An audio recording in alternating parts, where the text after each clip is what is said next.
people, jangan pernah bosan ya untuk belajar akuntansi. Memang gak mudah, tapi juga gak sulit kok selagi kita mau terus berupaya untuk belajar. Pada video kali ini, kita akan membahas mengenai penggabungan usaha, business combination. Penggabungan usaha atau business combination adalah penyatuan dua atau lebih perusahaan yang terpisah menjadi satu entitas ekonomi karena satu perusahaan menyatu dengan perusahaan lain atau memperoleh kendali atas aktiva dan operasi perusahaan lain. Sifat penggabungan usaha ini adalah yang pertama, integrasi horizontal. Integrasi horizontal adalah penggabungan perusahaan-perusahaan dalam lini usaha atau pasar yang sama. Yang kedua, integrasi vertikal. Integrasi vertikal adalah penggabungan perusahaan atau lebih dengan operasi yang berbeda secara berturut-turut. Tahapan produksi atau distribusinya.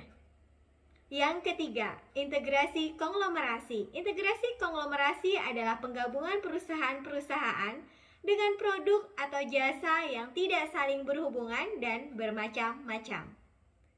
Adapun alasan-alasan daripada penggabungan usaha ini, jika perluasan adalah sasaran utama dari perusahaan, mengapa usaha diperluas dengan penggabungan dan bukan dengan melakukan konstruksi fasilitas-fasilitas baru? Ada beberapa alasan tentunya dalam penggabungan usaha untuk memperluas usaha adalah sebagai berikut. Pertama, manfaat biaya atau cost advantage. Lebih murah bagi perusahaan untuk memperoleh fasilitas yang dibutuhkan melalui penggabungan dibandingkan melalui pengembangan, terutama pada keadaan inflasi. Yang kedua, resiko lebih rendah, lower risk. Membeli lini produk dan pasar yang telah didirikan biasanya lebih besar resikonya dibandingkan dengan mengembangkan produk baru dan pasarnya. Penggabungan usaha kurang beresiko terutama ketika tujuannya adalah diversifikasi. Yang ketiga, penundaan operasi lebih sedikit, fewer operating delays. Fasilitas-fasilitas pabrik yang diperoleh melalui penggabungan usaha dapat diharapkan untuk segera beroperasi. Sedangkan apabila membangun fasilitas perusahaan yang baru akan menimbulkan masalah yang baru juga, misalnya perlunya izin pemerintah dan sebagainya. Yang keempat, mencegah pengambil alihan, avoidance of takeover. Beberapa perusahaan bergabung untuk mencegah pengambil alihan di antara mereka.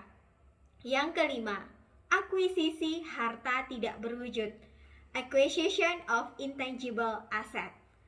Penggabungan usaha melibatkan penggabungan sumber daya, tidak berwujud maupun berwujud. Akuisisi atas hak paten, hak atas mineral, database pelanggan, atau keahlian manajemen mungkin menjadi faktor utama yang memotivasi suatu penggabungan usaha. Yang keenam, alasan-alasan lain tentunya selain untuk perluasan. Perusahaan-perusahaan mungkin memilih penggabungan usaha untuk memperoleh manfaat dari segi pajak.